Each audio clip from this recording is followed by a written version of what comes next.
Hello बच्चों, कैसे हैं आप सब। आशा करते हैं आप बहुत अच्छे होंगे, स्वस्थ होंगे और अपनी अपनी पढ़ाई में व्यस्त होंगे। तो बच्चों, मैं आपकी टीचर चिन्मया और मैं आपको हिंदी पढ़ाऊंगी और आज हम पढ़ेंगे न्याय मंत्री। तो चलिए हम न्याय मंत्री की कहानी पढ़ते हैं। संध्या का समय था, चारों ओर अंधकार फैल चुका था। ऐसे में किसी ने घर का दरवाजा खटखटाया। कौन है? ब्राह्मण शिशुपाल ने दरवाजा खोलते हुए पूछा। एक परदेसी, बाहर से आवाज आई। क्या मुझे रात काटने के लिए स्थान मिल जाएगा? शिशुपाल ने दरवाजा खोला। उसके सामने एक नवयुवक खड़ा था। उन्होंने मुस्कुराकर कहा, यह मेरा सौभाग्य है। अतिथि के चरणों से यह घर पवित्र हो जाएगा। आइए पधारिए। तो शाम का समय था और हर जगह बहुत अंधेरा हो गया था। तभी कोई घर का दरवाजा खटखटाता है। तो पंडित शिशुपाल खोलते और पूछते हैं कौन। तो बाहर एक नवयुवक खड़ा रहता है और बोलता है कि एक परदेसी हूँ, मुझे रात भर रुकने के लिए जगह मिल जाएगी। तो बोलते हैं हाँ बिल्कुल, आपके आने से तो हमारा घर पवित्र हो जाएगा। अतिथि को लेकर शिशुपाल अंदर गए, घर में गए। शिशुपाल के पुत्र ने अतिथि का आदर सत्कार किया। यह देख परदेशी मुग्ध हो गया। तो अतिथि को लेकर शिशुपाल घर के अंदर जाते हैं। फिर शिशुपाल के पुत्र अतिथि सत्कार करते हैं। ये देखकर परदेशी बहुत खुश हो जाते हैं।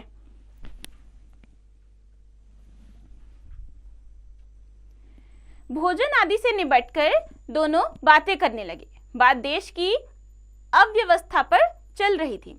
शिशुपाल बोल उठे, आजकल बड़ा अन्याय हो रहा है, मेरा तो खून खौल उठता है।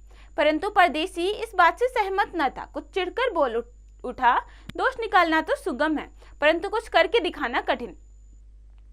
तो फिर वो लोग भोजन आदि करते हैं। उसके बाद बातें करने लगते हैं। आपस में बात कर रहे होते हैं, तभी बात देश की अव्यवस्था पे चल रही होती है।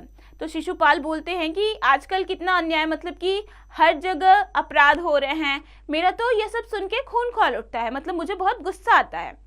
तो परदेशी इस बात पे खुश नहीं होता। वो बोलता है कि दोष निकालना तो बहुत ही आसान है, लेकिन कुछ करके दिखाना बहुत कठिन है।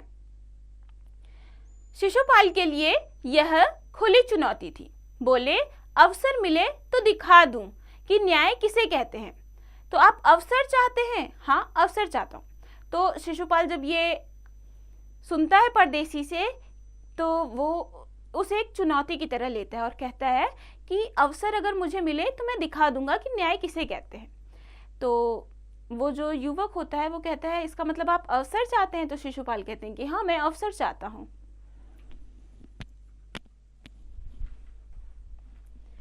फिर कोई अन्याय नहीं होगा? बिल्कुल नहीं। कोई अपराधी दंड से न बचेगा? नहीं। परदेसी ने मुस्कुराकर कहा, यह बहुत कठिन काम है। ब्राह्मण के लिए कुछ भी कठिन नहीं, मैं न्याय का डंका बजाकर दिखा दूंगा। तो परदेसी उनसे पूछता है कि क्या अगर आपको अवसर दिया जाएगा तो उसके बाद फिर कोई अन्याय नहीं होगा? तो शिशुपाल कहते हैं कि नहीं, कोई अन्याय नहीं होगा और कोई भी अपराधी दंड के बिना नहीं बचेगा। तो परदेसी कहता है कि यह बहुत कठिन काम है।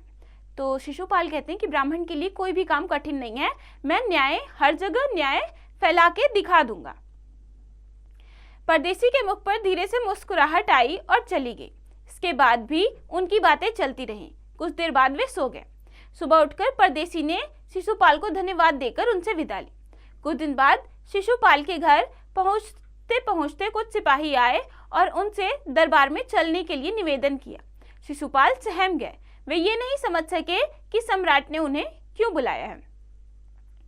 तो फिर वो लोग बातें करते हैं और उसके बाद सो जाते हैं। फिर सुबह उठता है जो परदेसी होता है, तो वो धन्यवाद देकर चला जाता है। फिर ऐसे ही कुछ दिन कटता है और कुछ दिन बाद शिशुपाल का घर पूछते पूछते कुछ सिपाही आते हैं और उन्हें कहते हैं कि आपको दरबार में राजा ने बुलाया। तो अब ये शिशुपाल को नहीं समझ में आ रहा था कि ऐसा क्या हुआ जो मुझे सम्राट ने बुलाया है दरबार में। कहीं उस परदेसी ने तो सम्राट से झूठी सच्ची शिकायत नहीं कर दी। यह सोचते सोचते वे सिपाहियों के साथ चल पड़े। दरबार में पहुंचकर शिशुपाल का कलेजा धड़कने लगा। तभी सम्राट अशोक दरबार में पधारे और मुस्कुराते हुए बोले, ब्राह्मण देवता, आपने मुझे पहचान ही लिया होगा। याद है आपने कहा था कि यदि मुझे अवसर दिया जाए तो मैं न्याय का डंका बजा दूंगा। मैं आपको अवसर देना चाहता हूँ, आप तैयार हैं? तो जब वो बहुत डरते डरते शिशुपाल सोच रहे होते हैं कि क्यों मुझे बुलाया है सम्राट ने, कहीं उस परदेशी ने कहीं कोई शिकायत तो नहीं कर दी जो हमारी बात हुई थी। यही सोचते सोचते वो सिपाहियों के साथ जाते हैं और जब दरबार में पहुंचते हैं तो शिशुपाल बहुत घबरा जाते हैं, क्योंकि तभी अशोक सम्राट दरबार में पहुंचते हैं और मुस्कुराते हुए कहते हैं कि ब्राह्मण देवता, आपने मुझे पहचान तो लिया ही होगा। आपने कहा था कि आपको अवसर चाहिए तो आप हर जगह न्याय करेंगे, तो मैं आपको अवसर देता हूं, क्या आप तैयार हैं?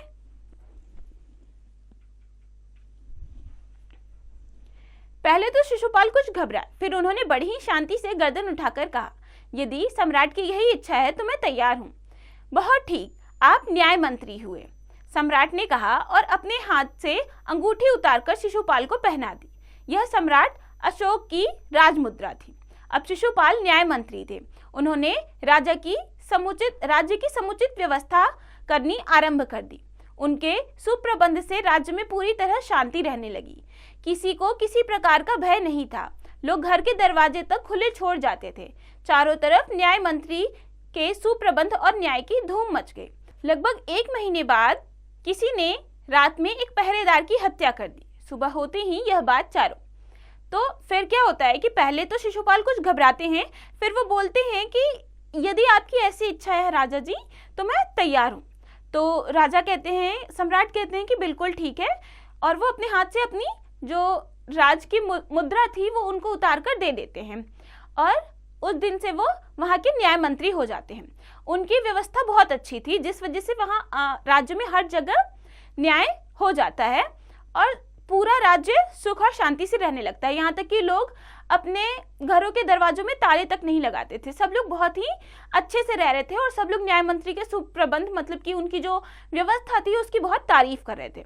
फिर एक दिन क्या होता है कि कोई एक पहरेदार की हत्या कर देता है रात को।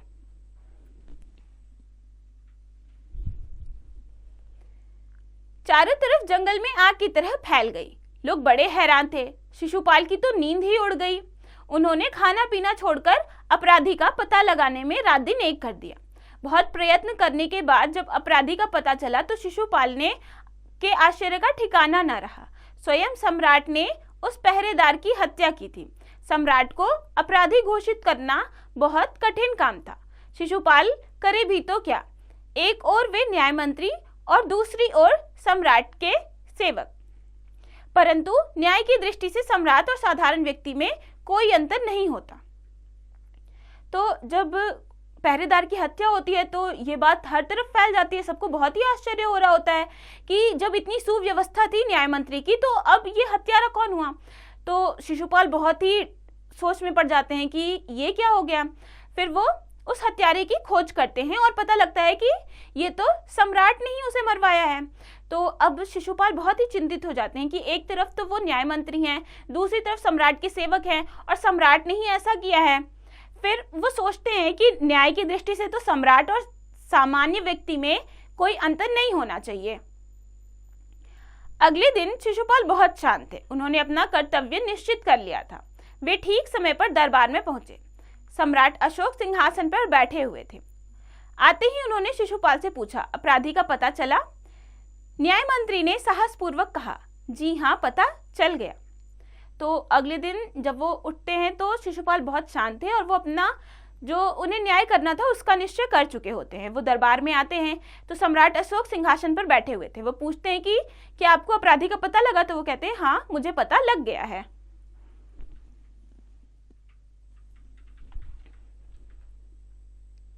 तो फिर उसे उपस्थित करो।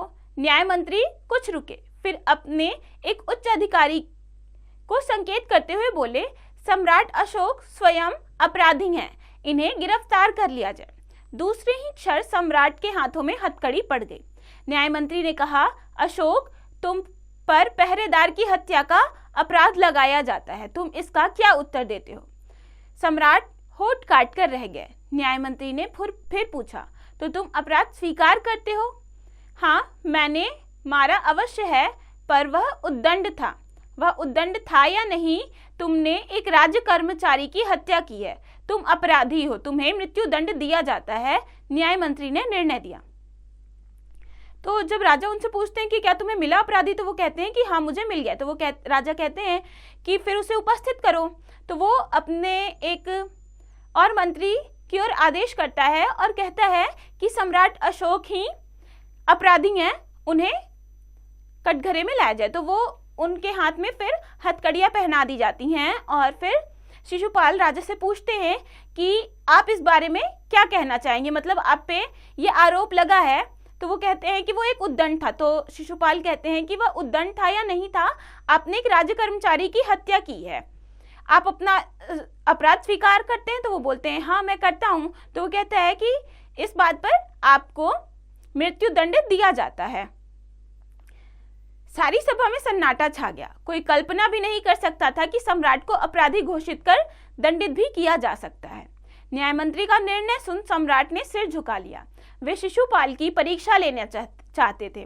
शिशुपाल अपनी परीक्षा में सफल हो गए थे। सम्राट का हृदय ऐसे व्यक्ति को पाकर गदगद हो रहा था। तो जब ऐसा वो निर्णय लेते हैं कि महाराजा को मृत्युदंड, तो सब लोग बहुत आश्चर्यचकित हो जाते हैं, क्योंकि कोई ऐसा सोच भी नहीं सकता था कि वो राजा को भी दंड दिया जा सकता है।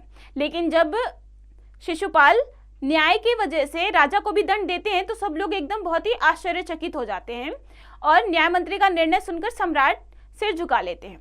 सम्राट अशोक उनका शिशुपाल की परीक्षा लेना चाहते थे और शिशुपाल के न्याय और उनके कर्तव्य पालन को देखकर वो बहुत खुश हो जाते हैं।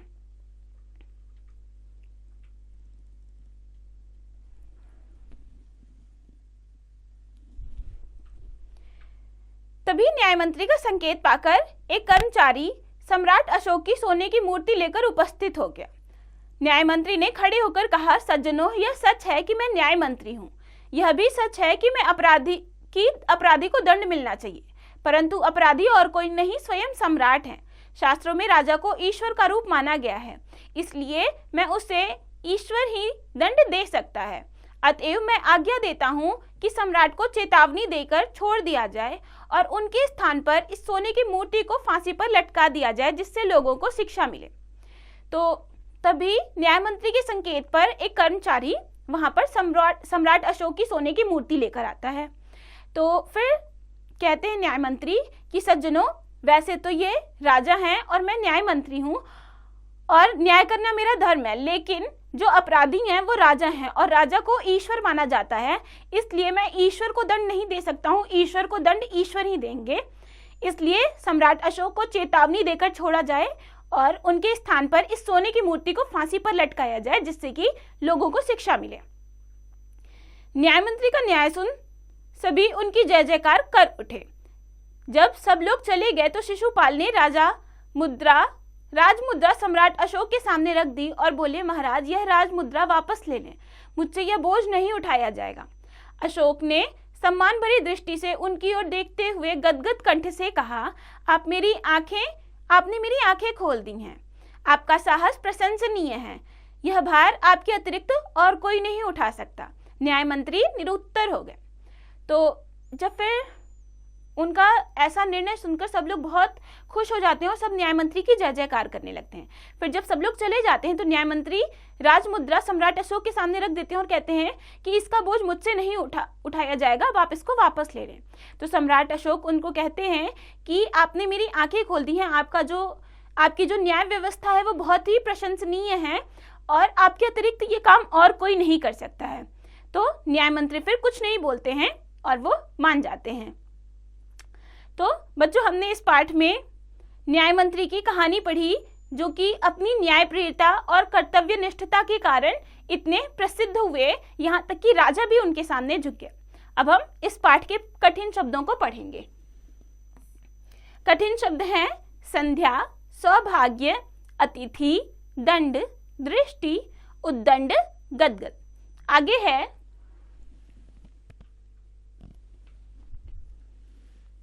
शब्दार्थ। तो आगे हम शब्दार्थ पढ़ेंगे। शब्दार्थ हैं संध्या, शाम, संकेत, इशारा, अंधकार, अंधेरा, प्रशंसनीय, प्रशंसा करने योग्य, सौभाग्य, अच्छा भाग्य, सन्नाटा, चुप्पी, मौन, अतिथि, मेहमान, निरुत्तर, उत्तर न देने वाला, मुग्ध, मोहित, आदर सत्कार, मान सम्मान, अन्याय, न्याय विरुद्ध कार्य, अव्यवस्था, व्यवस्था का अभाव, शिकायत, गलत बात, असंतोष, खौल उठना, आवेश में आना, गुस्से में लाल होना, समुचित, ठीक, उचित, जंगल में आग की तरह फैल जाना, किसी बात का तेजी से फैलना, आश्चर्य, अचंभा, हैरानी, सुप्रबंध, अच्छा इंतजाम, उद्दंड, शरारती, बदमाश।